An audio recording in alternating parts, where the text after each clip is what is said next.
Hello, Christopher Paolini. How's it going? Pretty good. Thanks for having me on. It's awesome to be talking with you again, actually. Welcome to Starburst magazine. I believe the last time we talked was in Manchester, back when people met up in bookshops.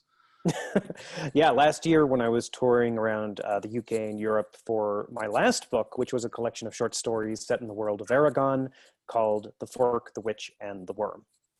So, how would you? So, your new book is To Sleep in a Sea of Stars. We really liked it. Um, Thank you. it is very different from the Aragon books in almost like in many different ways, but we'll get into that. To start off, how would you pitch this to a beloved elderly relative? I would say it's a story of hope and optimism. It is my attempt to capture the sense of awe and wonder I feel when I look up at the stars at night. And when I think about the future that I think humanity is going to have out in the universe, as long as we keep pulling together and building things together. And on top of that, it's a grand adventure story about this woman, Kira Navarez, who stumbles across an alien artifact and has to deal with the consequences of that. And there are alien planets and spaceships and explosions and lasers and of course, tentacles. Although I might not mention the tentacles if I were pitching the book to an elderly relative. Actually, let's actually get into the tentacles, because humanity makes a sort of like a first contact, and Mm. the aliens are like weird. So where does that come from? Why did you decide to go with that sort of particular idea of an alien life?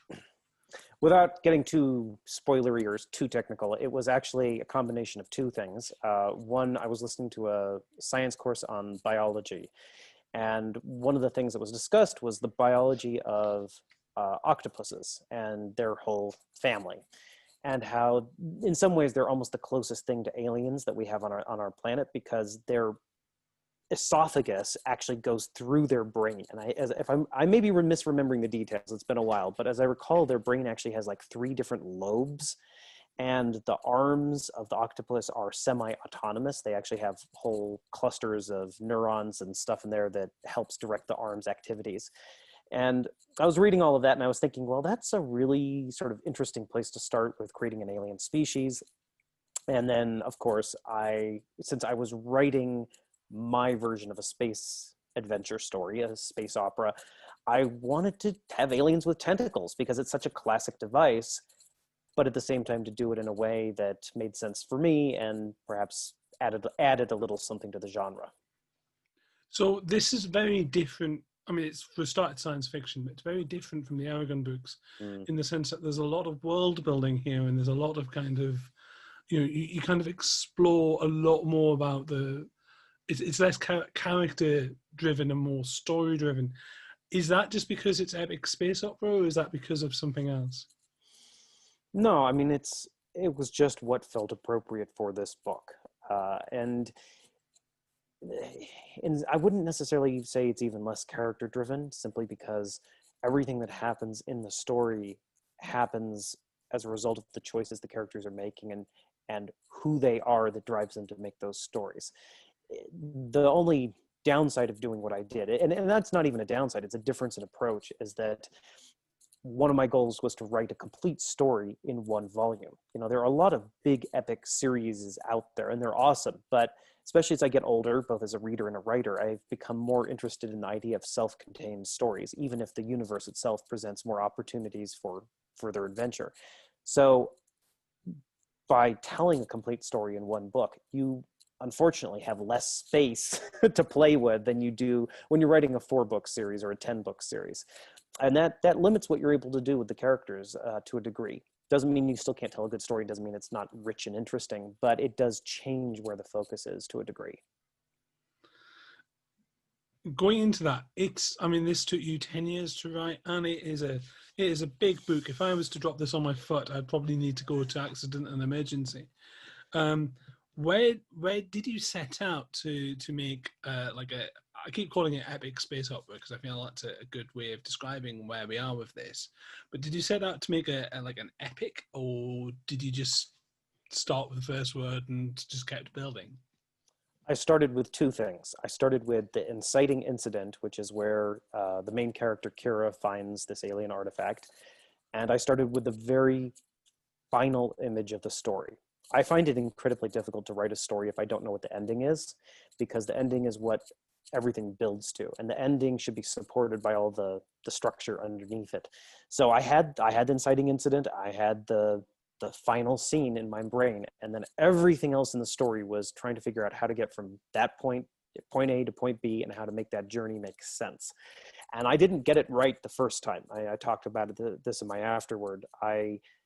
My first draft was honestly kind of a mess. And it took a lot of thought and rejiggering before I was able to step back and say, you know, I'm not trying to tell this type of story, I'm trying to tell this type of story. And this type of story is this big, epic journey. And it's the journey of Kira herself as she's learning and growing and dealing with some rather difficult things. Humanity, one of the things I really liked about this book is that humanity isn't particularly very nice. It doesn't feel like we've learned anything. Is there a particular thing that you drew from, or is that just how the story evolved? Anatomically, modern humans emerged something around 200,000 years ago, maybe even a little bit earlier. I might be out of date with my knowledge, but I remember reading that at some point. So you can't tell me that we are really that different from people 100,000 years ago. Culturally, of course, we're incredibly different. Technologically, we're incredibly different. Biologically, we're the same. There were people just as smart and just as stupid back then. And I think that moving forward into the future, honestly, that's going to remain the same. Evolutionary pressures may change us, but in the course of a couple hundred years, that's not going to happen. What may change us is if we decide to take, evolution into our own hands and start gene hacking our DNA and doing all sorts of crazy stuff, which I think we will do. And that might end up causing Homo sapiens to speciate all on their own, through our own actions. But I don't see humans being suddenly turning into angels, nor do I see them suddenly turning into, devils. I mean, we are a mix of good and bad, and any story that attempts to write about the future, I think, ought to acknowledge that, and ought to also acknowledge the weirdness of existence. Because if you go back and look at a lot of classic science fiction like Heinlein and Asimov and Clarke, there was a real sense of optimism to all of them. Of the three, Heinlein was probably the strangest as he got later in his career. But if I had to pick, sci-fi authors who were perhaps actually predicting a future that's closer to what we have seen, it would be more like Philip K. Dick or William Gibson, the writers who tapped into that sense of strangeness and the sheer variety of human behavior. Now, To Sleep was not my attempt to do a deep dive cultural examination of my future society, but I tried to hint about a couple of things on the edges of the story of, just the sort of variety and, again, the weirdness that's at play. And as humanity's population grows, it increases exponentially. I mean, I remember the early days of the internet, as I'm sure you do, and the growth and baffling diversity that is now in evidence with all of these online communities is staggering. And I cannot even comprehend, even as a general concept, what it would be like in 100 years when there's 100 billion humans in the solar system, or if we're 200 or 300 years in the future, 100 years in the future, and you multiply that number by several fold. It's right now the world's more than any one brain can grasp, and moving forward, it's just going to become even more so. There's a really nice rhythm to the way the book is written, in the sense that I always found, because it's such a big book, it's not something you can read in one big gulp. Even someone like me who reads professionally, there's no way I could do it in one go. But I always found that it was very easy to get back into that kind of rhythm and style, and it had that kind of very steady kind of roller coaster pacing, in the sense that it would be like you would go quite bang, quite bang, and then the bangs would get more and more frequent. Was that a deliberate choice? Because again, it's very different because Eragon. the ERAGON series, the Inheritance Cycle, feels much more like a warm hug when it comes to, you read it and you kind of you can get straight into it, but there's no, it's just constant stuff happening rather than this, which is much flow. Again, did you start off with that structure in mind, or did you consider other ways of doing that? No, it was conscious. Whether or not it's successful, I'll have to leave it up to the readers to decide. But part of that is the physical structure of the book, because I use not just the book is divided into sections.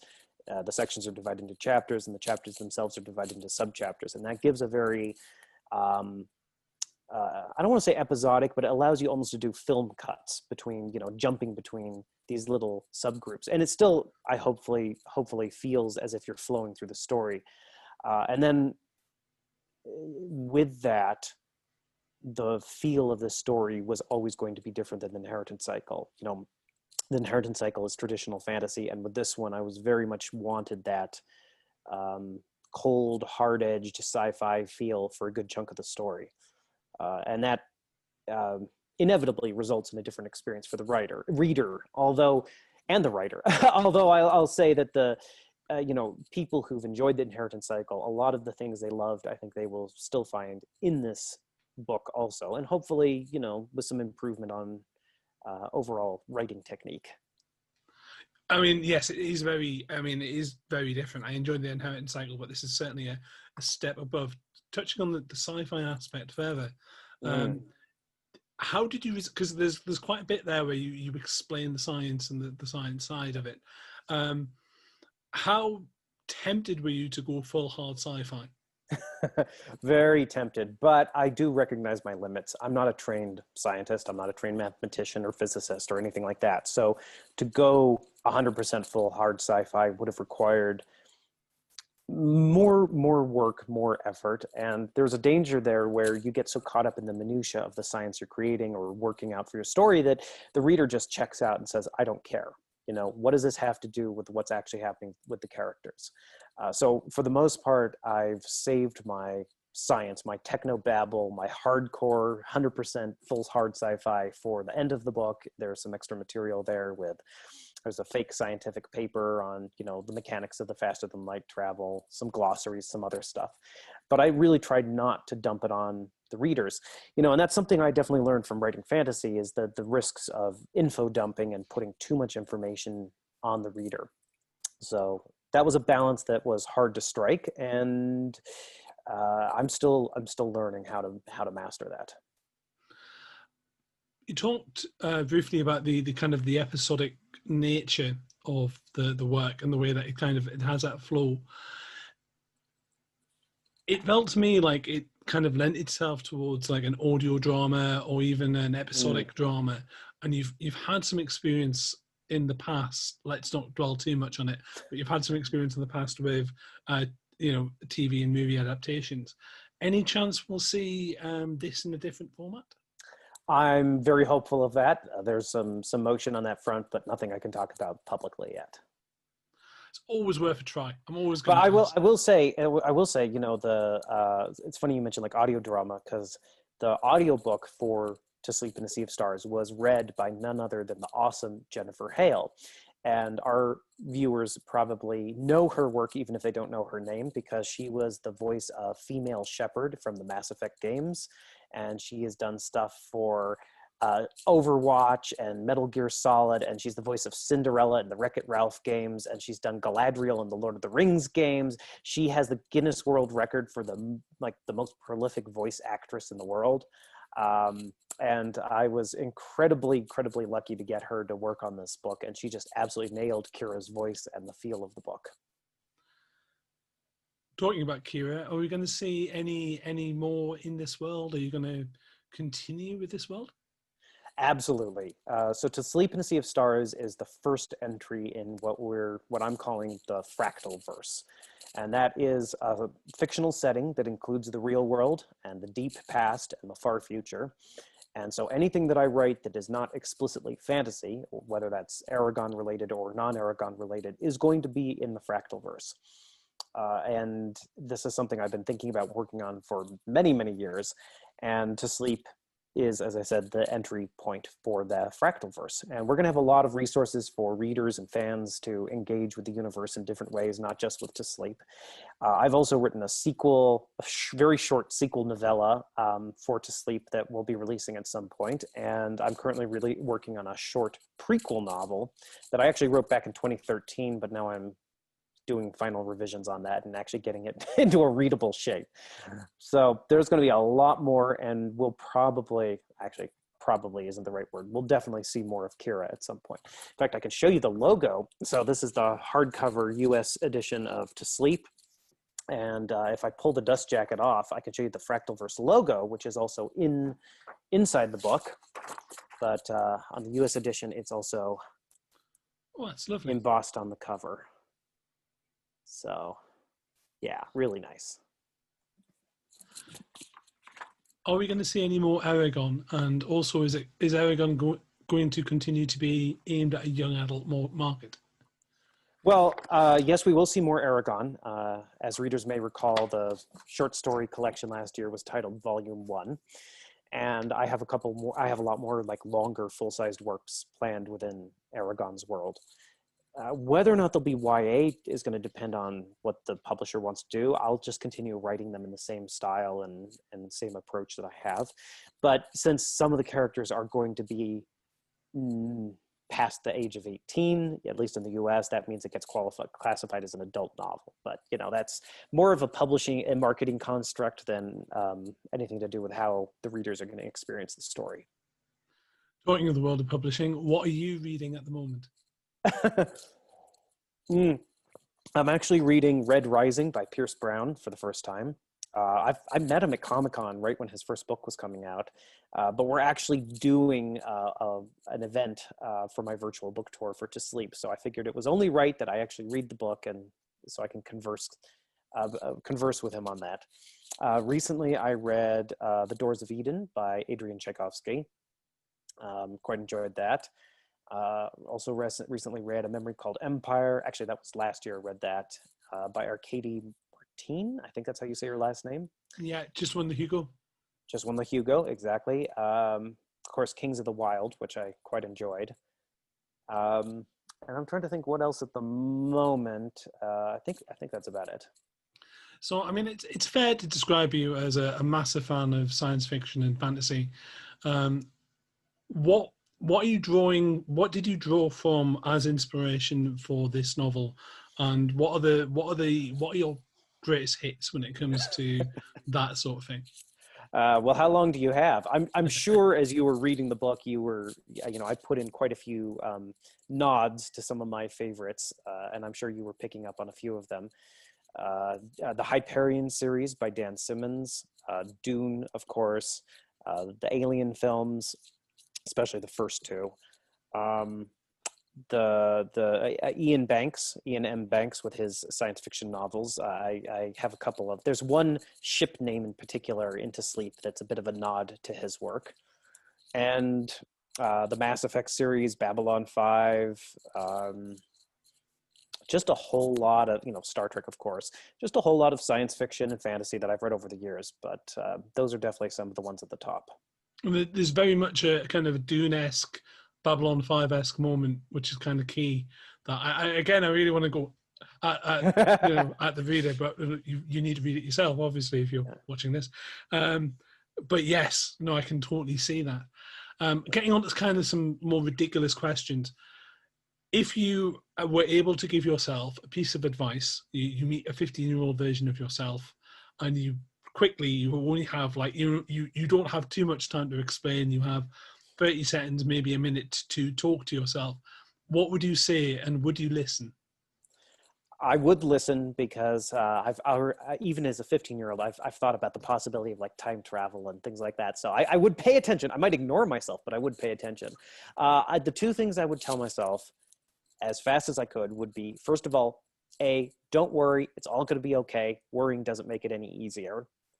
B, just because you write a bad sentence or bad paragraph or a bad chapter or a bad scene or a bad book, aka first draft, it doesn't mean you're a bad writer.